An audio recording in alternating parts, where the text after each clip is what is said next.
ಆ ನೊಂದಿರೋದಕ್ಕೆ ಎಲ್ಲದಕ್ಕೂ ಒಂದು ಕಾಲ ಇದೆ. ಸೊಸೆಗೆ ಒಂದು ಕಾಲ, ಅತ್ತೆಗೆ ಒಂದು ಕಾಲ ಅಂತಿದೆ. ಸೊಸೆ ಕೂಡ ಒಂದ್ಸತಿ ಅತ್ತೆ ಆಗಿರ್ತಾರೆ, ಅತ್ತೆ ಕೂಡ ಒಂದ್ಸತಿ ಸೊಸೆ ಆಗಿರ್ತಾರೆ. ಎಲ್ಲದಕ್ಕೂ ಒಂದು ಕಾಲ ಇರ್ತದೆ.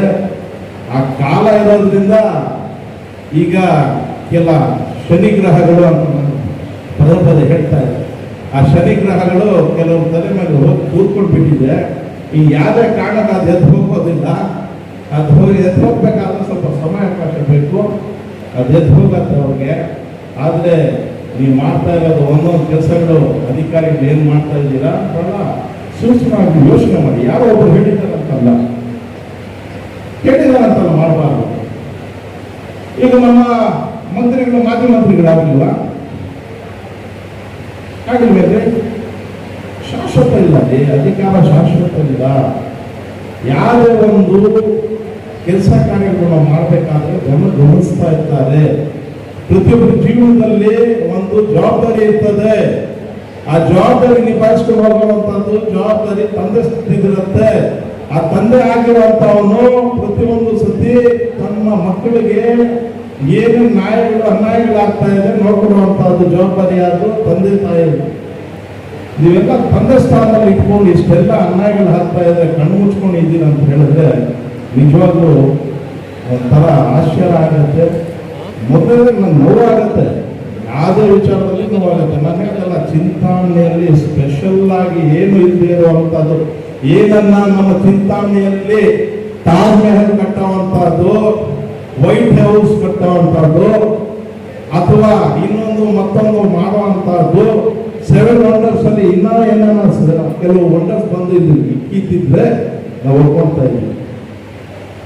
ಮತ್ತೆ ಹೇಳಿದೆ ನಾನು, ಆ ರೋಡ್ಗಳು ಏನೋ ಪಾಪ ಕೆಲವರು ಇದ್ದಾರೆ ಪ್ಯಾಚಪ್ ಮಾಡಕ್ಕೆ. ಇಲ್ಲಿ ನಮ್ಮ ಪಕ್ಷದಲ್ಲಿ ಇರುವಂತವ್ರು, ವೋಟ್ ಆಗದೆ ಇರುವಂತವ್ರು, ಅವರು ರೋಡ್ಗಳು ತೋರಿಸೋದು ಹಿಂಗ್ ಬಂದ್ಬಿಟ್ಟಿದಂತೆ ಹಂಗ್ ಬಂದ್ಬಿಟ್ಟಿದಂತೆ ರೋಡ್ಗಳೆಲ್ಲ. ಅಯ್ಯಪ್ಪ, ಯಾರು ರೋಡ್ಸೋದು, ಯಾರು ಗ್ರಾಂಟ್ ಅದು? ಮೊನ್ನೆ ಹೇಳಿದೆ ನಾನು, ಆ ಗ್ರಾಂಟ್ ಬಿಜೆಪಿ ಸರ್ಕಾರ ಇತ್ತು. ಆಗಿನ ಶಾಸಕರು JK ಕೃಷ್ಣಾರೆಡ್ಡಿ ಅವರಿದ್ರು. ನಗರೋತ್ಥಾನ ಅದು ಸುಮಾರು 30 ಕೋಟಿ ಏನೋ ಬಂತು. ಸ್ಪೆಷಲ್ ಗ್ರಾಂಟ್ 10 ಕೋಟಿ ಇತ್ತು.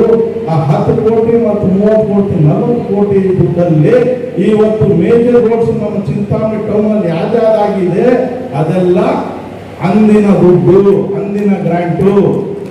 ಇಂದಿನ ಗ್ರಾಂಟ್ ಏನನ್ನ ಇದ್ರೆ ದಯವಿಟ್ಟು ದಾಖಲೆ ಸಮೇತಗಳು ಕೊಡಿ. ಅಧಿಕಾರಿಗಳಾಗ್ಬೋದು, ಬೇರೆಯವರು ಮುಖಂಡರಾಗ್ಬೋದು, ಸಂತೋಷ. ಇನ್ನು 1000 ಕೋಟಿ ತಂದು ಹಾಕಿ. ಇವತ್ತು ಕಾಲೇಜ್ ಕಟ್ಟಿದ್ದಾರೆ, ಮತ್ತೆ ಪಾಲಿಟೆಕ್ನಿಕ್ ಅದು ಕಟ್ತಾ ಇದ್ದಾರೆ, ಮತ್ತೊಬ್ರು ಮತ್ತೊಂದು ಅಂತ ಹೇಳ್ತಾ ಇದ್ರು. ಅದಕ್ಕೆ ಹೇಳಿದೆ ನಾನು, ಪೆನ್ ಆದೆ, ಪೇಪರ್ ಆದೆ, ಚೈನ್ ಆದೆ. ಅಂದ್ರೆ ಅಧಿಕಾರ ನಾನಿದ್ದು ನನ್ನ ಗ್ರಾಂಟು. ಉನ್ನತ ಶಿಕ್ಷಣ ಸಚಿವರಾಗಿರುವಂತ ಈಗ ಮಾಜಿ ಆಗಿದ್ದಾರೆ ಡಾಕ್ಟರ್ MC ಸುಧಾಕರ್ ರೆಡ್ಡಿ ಅವರದ್ದು ಗ್ರಾಂಟ್. ಆ ಮಿನಿಸ್ಟರ್ ಆಗಿರೋರು, ಅವ್ರ ಜೇಬಿಯಲ್ಲಿರುವಂತ ದುಡ್ಡು ಎತ್ತಕ್ಕೆ ಏನು ಕಷ್ಟ ಇಲ್ಲ, ಬಹಳ ಸುಲಭವಾಗಿರ್ಬೋದು. ನನ್ನ ಜೇಬಿಯಲ್ಲಿ ದುಡ್ಡು ಬೇರೆಯವ್ರು ಎತ್ತಬೇಕು ಕಷ್ಟ ಆಗತ್ತೆ. ಬೇರೆಯವ್ರು ಎತ್ತಕ್ಕಾಗತ್ತಾ? ಆಗಲ್ಲ. ಸೊ ನನ್ನ ದುಡ್ಡು ನಾವೇನು ಬೇಕಾದ್ರೂ ಮಾಡ್ಬೋದು. ಇನ್ನ 1000 ಕೋಟಿ ಇಡೀ ನಮ್ಮ ಡಿಸ್ಟಿಕ್ ಅಲ್ಲಿ ಆಗುವಂತ ಕಾಲೇಜುಗಳು, ಪಾಲಿಟೆಕ್ನಿಕ್ಸ್, ಇನ್ನೊಂದು ಮತ್ತೊಂದು ಆ ಡಿಪಾರ್ಟ್ಮೆಂಟ್ ಎಲ್ಲ ಬರೋದೆಲ್ಲ ಮಾಡ್ಬೋದು. ಬೇಡ ಅಂದಿದ್ದಾರಲ್ಲ, ನೀವೇನೇ ಮಾಡಿ ಜನರಿಗೆ ಹೊಟ್ಟೆ ಪಾಲು, ಆ ಹೊಟ್ಟೆಗೆ ಹೊಡೆಯುವಂಥ ಕೆಲಸ ಮಾಡಬೇಡಿ. ಮಾಡುವಂಥ ಕೆಲಸ ಸುಮಾರಿದೆ, ಅದು ಮಾಡಿ. ನಾನು ಪದೇ ಪದೇ ಆ ಗೋಸಂದ್ರ ಕೆರೆ ಬಗ್ಗೆ ಹೇಳ್ತೀನಿ. ಅದು ಯಾಕೆ ಆ ಗೋಸಂದ್ರ ಕೆರೆ ಆ ಕಣ್ಣು ಕಾಣಿಸ್ಕೊಳ್ಳೋ ಏನೋ. ಇವತ್ತೇನಾಗಿದೆ ಆ ನೀರೆಲ್ಲ, ಆ ಕೆರೆಗೆ ಇಷ್ಟು ಕೋಟಿ, ಆ ಕೆರೆಗೆ ಇಷ್ಟು ಕೋಟಿ, ಎಲ್ಲಿದ್ದೀವೋ ಆ ಕೋಟಿಗಳು ನನ್ನ ಅರ್ಥನೇ ಆಗಿಲ್ಲ. ಇವತ್ತು ಅಲ್ಲಿ ಎತ್ತಿದ್ದೀವೋ ಆ ದುಡ್ಡು ಅರ್ಥ ಆಗ್ತಾ ಇಲ್ಲ. ಮೇನ್ ರೋಡಲ್ಲಿರುವಂತ ಕೆರೆ, ಯಾವ ಕೆರೆನೂ ಇಲ್ಲ. ನಮ್ಮ ಮೇನ್ ರೋಡು ಶ್ರೀನಿವಾಸಪುರ ರೋಡಕ್ಕೆ ಮತ್ತು ಕೋಲವಾಡ ಅಟ್ಯಾಚ್ ಆಗಿರುವಂತ ಗೋಪಸಂದ್ರ ಕೆರೆ ಕಣ್ಣು ಕಾಣಿಸಲ್ಲ ಅಂತ ಹೇಳಿದ್ರೆ ನಿಮ್ಗೇನು ಹೇಳೋದು ಹೇಳಿ? ಕಲುಷಿತ ನೀರಾಗಿದೆ. ಎಂಟೈರ್ ಗೋಸಂದ್ರ ಜನರನ್ನು ನಾನು ಹೇಳಕ್ ಇಷ್ಟಪಡ್ತೀನಿ. ಇವತ್ತು ನೀವು ಹತ್ತಿರದಲ್ಲಿ ಇದ್ದೀರಾ, ನಿಮ್ಮೂರಿಗೆ ಪಕ್ಕದಲ್ಲಿ ಇರುವಂತ ಕೆರೆ ಇವತ್ತು ತಮ್ಮ ಮಕ್ಕಳಿಗಾಗಿರ್ಬೋದು, ತಿಮ್ಮಗಾಗಿರ್ಬೋದು, ಅದರಿಂದ ರೋಗಗಳು ಬರುವಂತಹ ಸಾಧ್ಯತೆಗಳು ಬಹಳಷ್ಟಿದೆ. ನಿಮ್ಮ ಜವಾಬ್ದಾರಿಗಳಿರ್ತದೆ. ಆ ಊರಿನ ಒಂದು 10 ಜನ ಆದರೂ ನೀವು ಬಾಯಿ ತೆಗೆದೇ ಇದ್ದರೆ ಏನಂತ ಹೇಳೋದು? ನಾವಾದ್ರೂ ಸ್ವಲ್ಪ ದೂರ ಇದ್ದೀವಿ. ಇವತ್ತು ಆ ಕೆರೆಯಲ್ಲಿ ಡೆವಲಪ್ ಮಾಡಿ, ಆ ಕೆರೆಯಲ್ಲಿ ಬೋಟಿಂಗ್ ಮಾಡಿ, ಒಂದು ಪಾರ್ಕ್ ಮಾಡಿ, ನಾವು ಅಟ್ಲೀಸ್ಟ್ ಆ ದಿನಗಳಿಂದ ಕಣ್ಣುಗಳಿಂದ ನೋಡ್ಬೋದು, ನಮ್ಮ ಮಕ್ಕಳಾದ್ರೂ ನೋಡ್ಬೋದು, ನಮ್ಗೆ ಅವಕಾಶ ಸಿಗುತ್ತೆ. ನಾವು ಆ ಪಾರ್ಕಲ್ಲಿ ಹೋಗ್ಬಿಟ್ಟು ಅಟ್ಲೀಸ್ಟ್ ವಾಕಿಂಗ್ ಮಾಡಬಹುದು, ಅಥವಾ ನಮ್ಮ ಮಕ್ಕಳಿಗೆ ಹೋಗ್ಬಿಟ್ಟು ಬೋಟಿಂಗ್ ಮಾಡಿಸ್ಕೊಂಡು ಬರ್ಬೋದು. ಸ್ವಚ್ಛವಾಗಿರುತ್ತೆ. ನಮ್ಗೊಂದು ವ್ಯಾಲ್ಯೂ, ನಮ್ಮ ಏರಿಯಾಗಳಿಗೆಲ್ಲ ವ್ಯಾಲ್ಯೂ ಅಲ್ಲಿ ಇರೋಂಥವ್ರು. ಅದು ಮಾಡಿ ಅಂದ್ರೆ ಇಲ್ಲ, ಅಲ್ಲೆಲ್ಲ ಹೋಗಿ ಈಗ ಹೋಗಿ ಇವೆಲ್ಲ ಮಾತುಗಳಲ್ಲಿ ಇದ್ರೆ ಸಾಧ್ಯ ಇಲ್ಲ. ಯಾರು ಶಾಶ್ವತ ಇಲ್ಲ.